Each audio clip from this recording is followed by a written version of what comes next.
दान किसी वर्तमान संपत्ति का होता है, यानी कि अगर कोई भी चीज़ गिफ्ट करनी है तो गिफ्ट करने के लिए आपके पास जो प्रॉपर्टी है वो वर्तमान में होनी चाहिए। ऐसा कि नहीं है कि फ्यूचर में प्रॉपर्टी मिलेगी तब मैं दान करूँगा। है कि दान को प्राप्तकर्ता द्वारा, जो प्राप्त कर रहा है, या उसकी ओर से कोई और व्यक्ति भी आ सकता है जो प्राप्त करने के लिए। Hello everyone, welcome back this channel.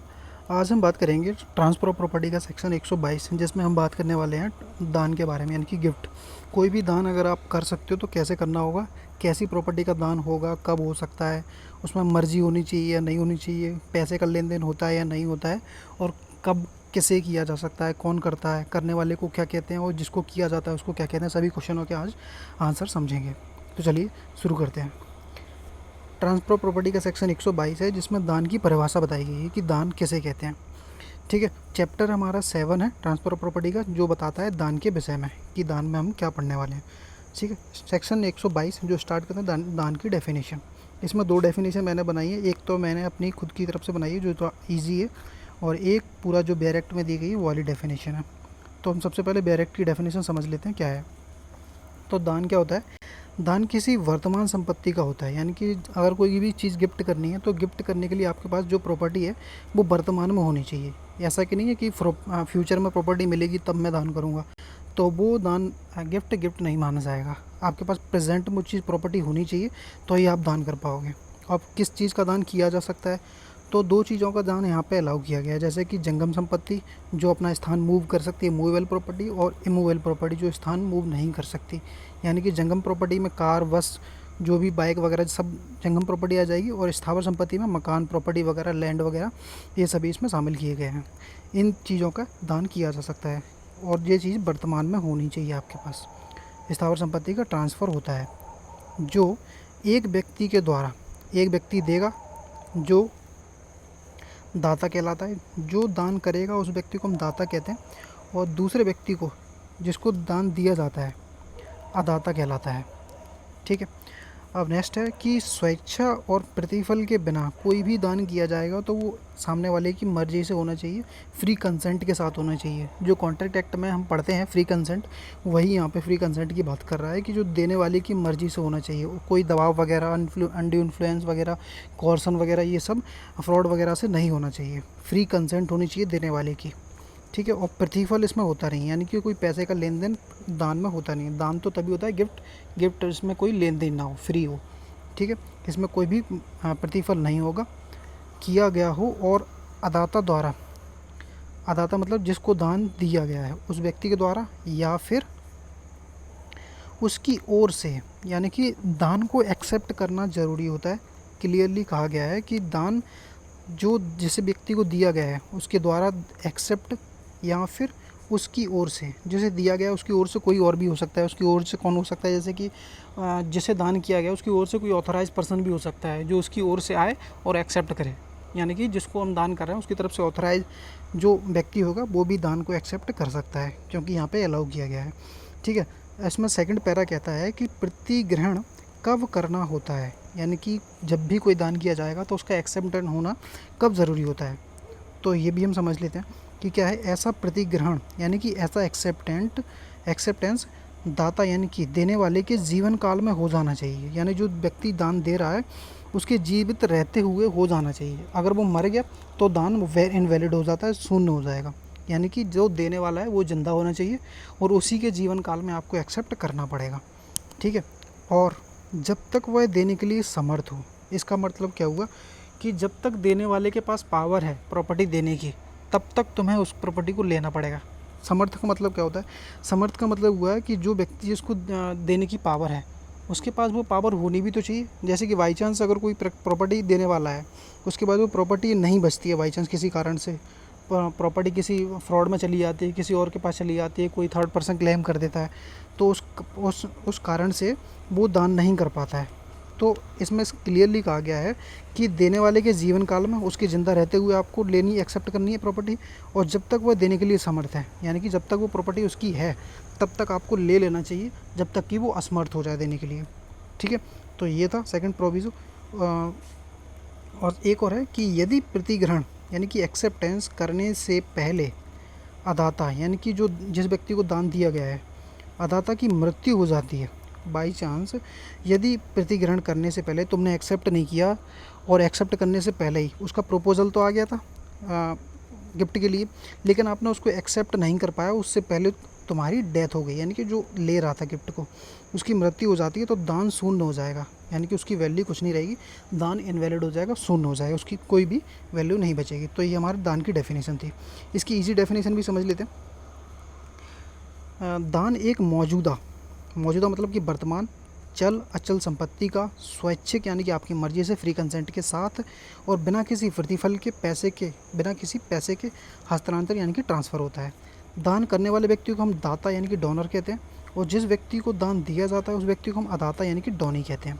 तो ये फर्स्ट था। और सेकंड देखते हैं। सेकंड पैरा कहता है कि दान को प्राप्तकर्ता द्वारा, जो प्राप्त कर रहा है, या उसकी ओर से कोई और व्यक्ति भी आ सकता है जो प्राप्त करने के लिए, ऑथोराइज पर्सन, स्वीकार किया जाना ज़रूरी है, यानी कि दान कोई भी होगा उसको एक्सेप्ट करना ज़रूरी होता है, पेंडिंग में नहीं डाल सकते।